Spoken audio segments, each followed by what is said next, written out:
Chapter 24 reference book સાહિત્ય પ્રકાર લઘુકથા છે. લેખક ઇજ્જત કુમાર રેવાશંકર ત્રિવેદીનો જન્મ લીલિયા મોટામાં થયો.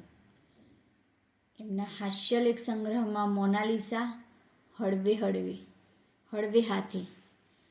પછી લઘુ કથા સંગ્રહમાં કાંટા, ગુલાબ અને બાવળના, સુદામાના તાંદુલ, વામનના પગલાં, રાયના દાણા, ઘર દીવડા, સાતમો કોઠો, કાસમ માસ્તરનું વસિયતનામું ગુજરાતી સાહિત્યનો પહેલો લઘુકથા સંગ્રહ છે.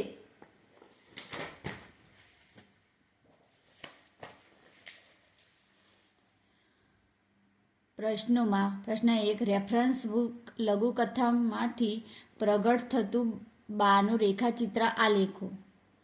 લેખકના બા વિધવા થયા ત્યારે તેમના પર તેમના સંતાનોને ભણાવવાની જવાબદારી આવી પડી હતી.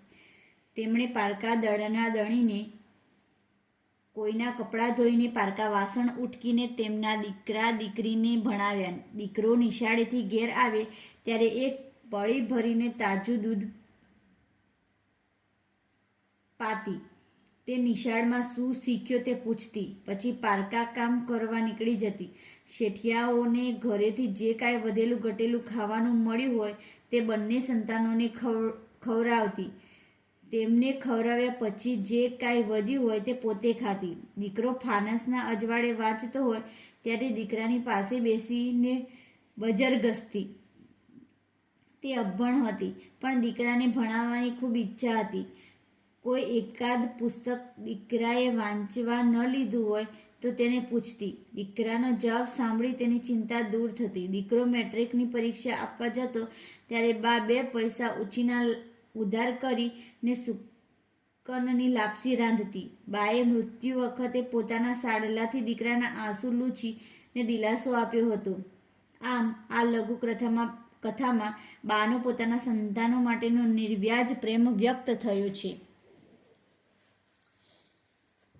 3-4 વાક્યોમાં જવાબ આપો. લેખકે બાની સ્મૃતિ સી રીતે જાળવી રાખી હતી? લેખકે બાની તપકીરની ડબલી, દાંડલી, તૂટી ગયેલા ચશ્મા, જે સાડલાના છેડાથી મરતી વખતે બાએ આંખના આંસુ લૂછ્યા હતા તે સાડલો, અને જે ડબ્બામાં બા એમના માટે ભાગ રાખી મૂકતી તે ડબ્બો, આ બધી વસ્તુઓ એક પોટલીમાં બાંધી ને એક બેગમાં તાળું મારી ને બાની આ સ્મૃતિને જાળવી રાખી હતી. લેખક પોતાની રેફરન્સ બુક કોને કહે છે? શા માટે? લેખકે તેમના બાના નિર્વ્યાજ પ્રેમની સ્મૃતિરૂપે જે વસ્તુઓ પોટલીમાં સાચવી રાખી હતી તે પોટલીને તેઓ રેફરન્સ બુક કહે છે. બાના મૃત્યુ પછી તેમના નિર્વ્યાજ પ્રેમથી વંચિત લેખક પોતાની દોમ સાહેબીમાં પણ બેચેન બની જતા. ત્યારે છાનામાના રેફરન્સ બુક ખોલીને બેસતા, કારણ કે એ પોટલી તેમના જીવનની રેફરન્સ બુક હતી. પ્રશ્ન 3, લેખક ક્યારે બેચેન બની જાય છે? શા માટે? લેખકને બાના મૃત્યુ પછી નિર્વ્યાજ પ્રેમ માણવાનો કે જોવાનો ક્યારેય પ્રસંગ મળ્યો નહોતો. આથી તેમની પાસે દોમ સાહેબી હોવા છતાં તેઓ ક્યારેક બેચેન બની જાય છે.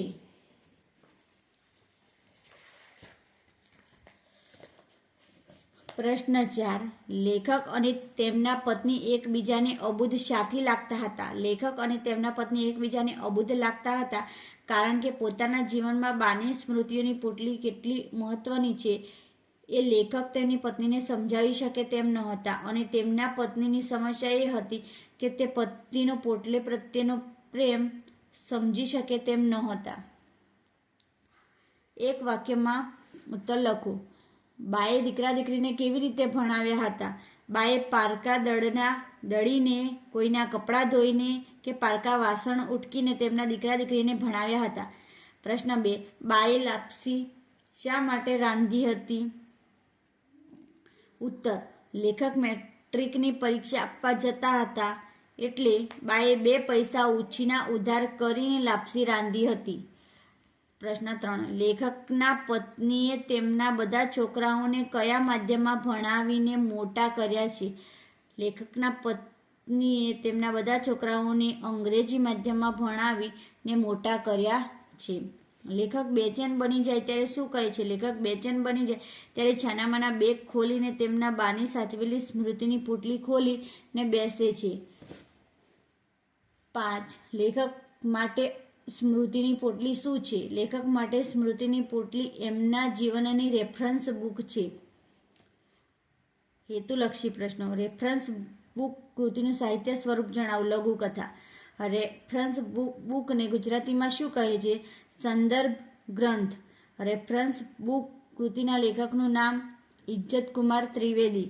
રેફરન્સ બુક લેખક માટે શું છે? સજીવની. વિકલ્પો. બાના આશીર્વાદથી ભણીને લેખક શું થયા? ડૉક્ટર. લેખકને એક મોટી હોસ્પિટલમાં કઈ પદવી મળી? ચીફ મેડિકલ ઓફિસરની. વ્યાકરણ વિભાગ. હું ખૂબ ભણીને ડૉક્ટર થયોનું કર્મણી વાક્ય. મારાથી ખૂબ ભણીને ડૉક્ટર થવાયું. 2.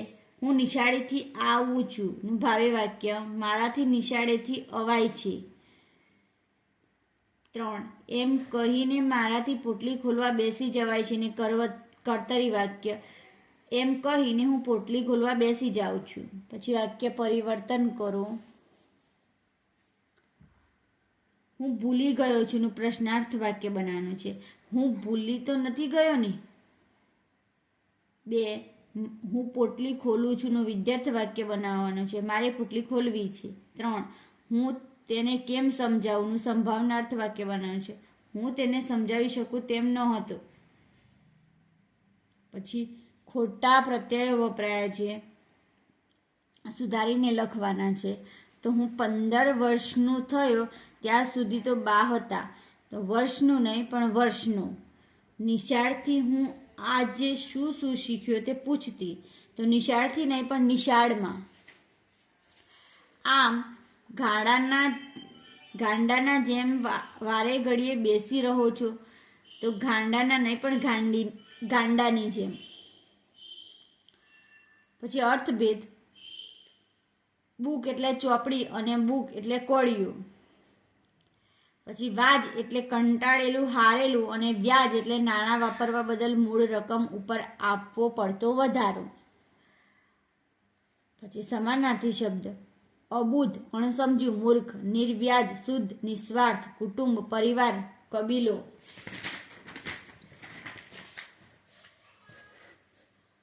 અજવાળું, પ્રકાશ, ઉજાસ, મૃત્યુ, નિધન, મોત. પછી ઉત્કંઠા, તીવ્ર ઈચ્છા, આશા.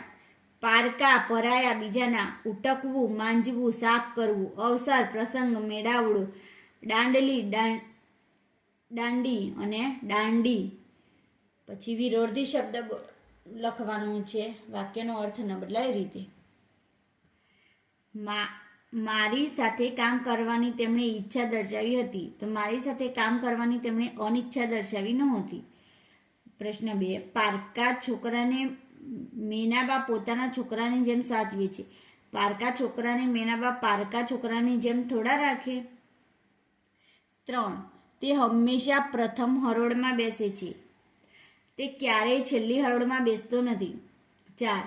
મેં જોયું કે વરસાદથી તળાવમાં પાણી વધેલું હતું. મેં જોયું કે વરસાદથી તળાવમાં પાણી ઘટેલું ન હતું. 5. આજે જે કામ કર્યું તે ખરેખર મુશ્કેલ છે. આપે જે કામ કર્યું તે ખરેખર સરળ નથી. શબ્દ સમૂહ માટે એક શબ્દ આપો. પ્રવાહી માપવાનું એક સાધન પડી. ફાનસમાં બત્તી જેમાં રહે છે તે ભાગ. મોઢિયું. ઘઉંના લોટની એક મીઠી વાનગી લાપસી. ભાઈ બહેન વગેરે સ્વજન. ભાંડરડા.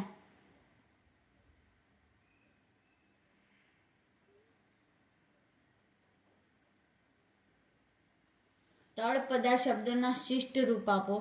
ભાંડરડા તો ભાઈ બહેન. દાંડલી તો દાંડી. બજર તો છીકણી. દેવું તો આપવું. પછી જોડણી સુધારીને ફરીથી લખવાની છે. પછી વિરામચિહ્નોનો ઉપયોગ કરીને વાક્ય ફરી લખો. રૂઢિપ્રયોગોના અર્થ. હાથમાં ન લેવી, એનો ઉપયોગ ન કરવો. અહીં વાંચવા ન લેવી. પિતાની સંતાનોને કડક સૂચના હતી કે જ્યાં સુધી પરીક્ષા ચાલતી હોય ત્યાં સુધી એક પણ છાપું કે સામયિક કોઈએ હાથમાં ન લેવા. 2. આંખના આંસુ લૂછવા, દિલાસો આપવો, સાંત્વન કરવું. માએ પરીક્ષામાં નાપાસ થતા રડતી જ્યોતિની આંખના આંસુ લૂછ્યા. 3. બેચેન બની જવું, સ્વસ્થ થઈ જવું. દીકરાના અમેરિકા હેમખેમ પહોંચી ગયાના સમાચાર ન આવતામાં બેચેન બની ગઈ. પછી સંયોજન શોધીને લખવાનું છે.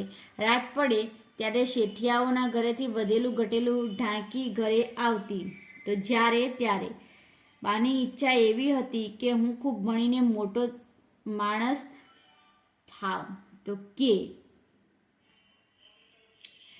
જરૂર પડે ત્યારે તે જોઉં છું. જ્યારે ત્યારે મારી મુશ્કેલી એ હતી કે હું તેને સમજાવી શકું તેમ નહોતો અને તેની મુશ્કેલી એ હતી કે તે સમજી શકે તેમ નહોતી. કે અને કે પછી ખોટી વિભક્તિ વપરાય છે, પછી વિભક્તિ વપરાય છે તે લખવાનું છે. બાના પ્રશ્નનો ષષ્ઠી વિભક્તિ સંબંધ વિભક્તિ, મેટ્રિકની ષષ્ઠી વિભક્તિ સંબંધ વિભક્તિ, પોટલીમાં સપ્તમી વિભક્તિ અધિકરણ વિભક્તિ ને જીવનની ષષ્ઠી વિભક્તિ સંબંધ વિભક્તિ.